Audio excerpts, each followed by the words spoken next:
Okay. All right, today's lesson is going to be about two things. The first thing we're going to talk about is writing your artist statement. Y'all have to start what before you can start your art? What do you have to do? Sketching. Oh, you got to plan it out. You have to plan it out, and you have to fill out the form, and then you have to get it signed and approved. Then you go create the art. Well, when you're done with the art, you have to write an artist statement, and that's what this document is for. Okay, this is for you to write your artist statement. So I'm going to go over this step by step and explain each one of these and talk to you about how it affects you in your artwork, okay? The first thing it says is the title of the piece. This alone will help the viewer understand the subject and or make him or her think about the work in a different way, okay? You know, if you go to a gallery and you look at a work of art hanging on the wall, it's going to have a title, right? Sometimes the title can tell you something about the piece. So let's say, for example, you drew a picture of an apple and you decide you're going to name it Red Delicious, okay? Cherry Bomb. It could be called Snow White, okay? Whatever you might title it could potentially help the viewer figure something out about your piece, maybe the meaning. Maybe you were drawing just the apple from a Disney movie like Snow White, and you were trying to represent it in a different way. So by putting a title in your piece that will tell the viewer a little something about it is a good thing. Agree? Okay? Now sometimes we go and we see something and it says untitled, and that always frustrates me because I want to know what the title is. I want to know something about it. So when you write your title, think about it. Think, what could you tell someone with this creative title? Okay?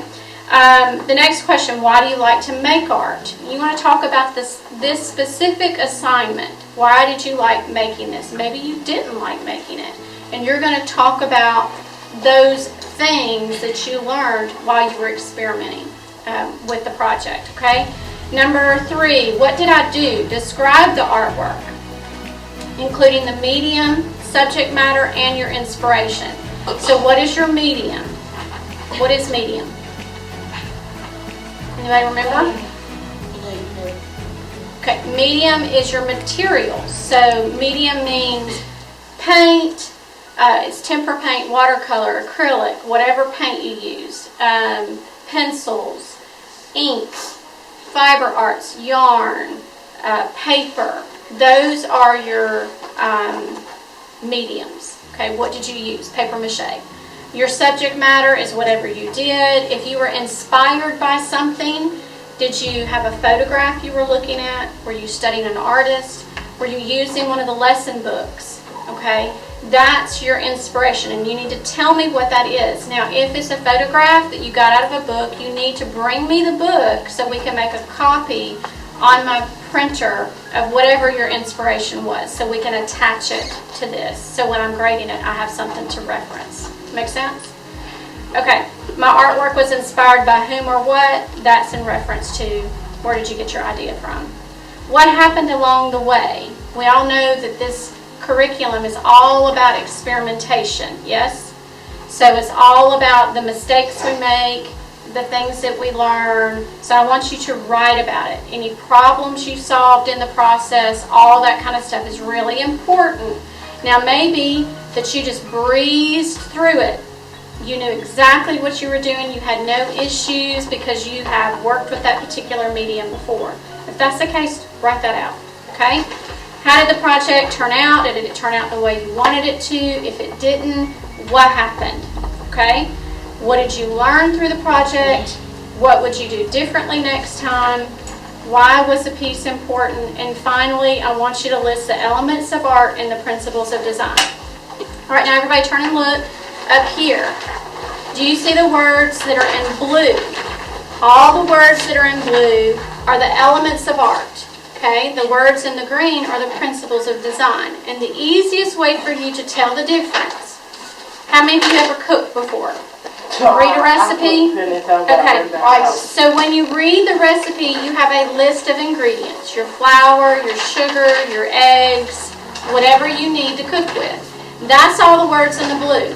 Those are your ingredients. The words in the green are your instructions. So for example, if I pick an ingredient on the blue list, lines, that's my ingredient I'm using, then I'm going to have a word over here that's telling me what to do with the lines. Maybe I create emphasis with lines. Well, how does that look in a work of art? Well, maybe in this very simplistic work of art that I'm working on, I have one straight line in the center of my paper, and then everything around that is blots of color, just random color.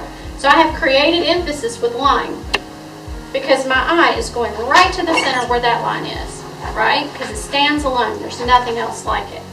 Or maybe I'm going to use color and I'm going to create contrast because contrast is a green word. So to create contrast with color, maybe I'm going to do opposites and think about the color wheel. Red and green are opposite each other. So I'm creating contrast. Or maybe I'm doing black and white. Okay? Makes sense? So when you're looking at your piece of art, you need to list the elements and the principles that you used in your piece. Okay? This will be the most challenging part for you, so you got to really think about it. Make sense? Are there questions about this form? Okay, good. How many of you, is anybody in here finished with their first assignment? Anybody done? Okay, good. When you get done, you have to get one of these, and they're going to be in the pink bucket.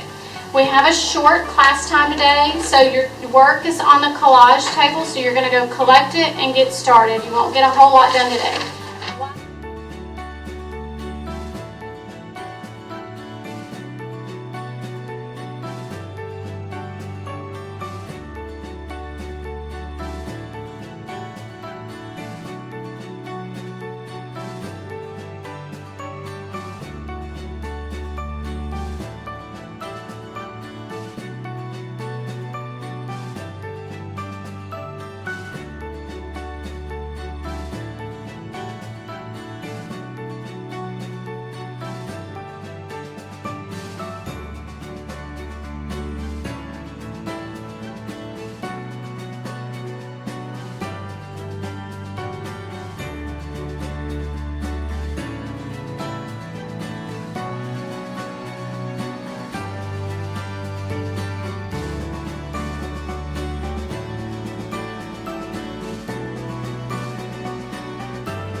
You guys have just got through watching a great video showing you how tabs-based choice learning works in a middle school classroom. So I just want to tell you a few things about tabs choice. We do 4 types of art. We do experimental and challenging type work where students are learning new techniques. Then we do what we consider works in progress, where they're just continually working on something that might take them several class periods or several weeks to work on. We also do something called the WOW piece, which is a wonderful original works. And then we also do what we call take-homes. Take-homes are those pieces of art that they're they're the experimental ones, the ones that mom might really love to have hanging on her refrigerator, but we might not hang in the art show. So this whole concept of Tab's Choice is center-based, so the students get to choose what they get to create, and they have a lot of control over the different elements they're working on, the different mediums, and it's a very exploratory type learning. We also work with the 8 studio habits of mind. The first one we work with is stretch and explore, just so the kids are kind of pushing themselves and learning new mediums. They're exploring things they've never experienced before. It's really important that the kids are also learning to express themselves. Their creative thought process is extremely important in this process. Developing their craft is also really important. Getting them to fine-tune those things that they start to love and that they've never experienced, but they now decided, oh my gosh, I love ceramics and I can't wait to get started on it again.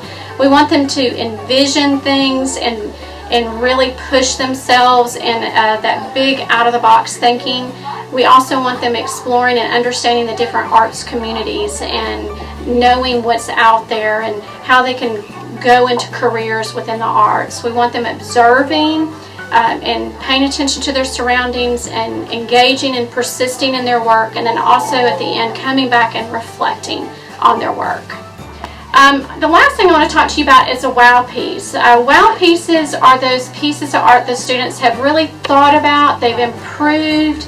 These are those pieces you want hung on your wall, the ones that really show strong effort. They took a lot of time. It wasn't really fast. They came to you and asked for suggestions, talked to their classmates and got suggestions from the classmates. They used their whole space well, didn't leave those white spaces all over the place. Something that they've developed through a lot of different experimentations. Those pieces that maybe go home, all those little experimental pieces have helped them to create one bigger, larger piece. So a wow piece is just not a quick experiment. You know, we encourage playing and exploring materials, but that's just not a wow piece yet. That wow piece is coming.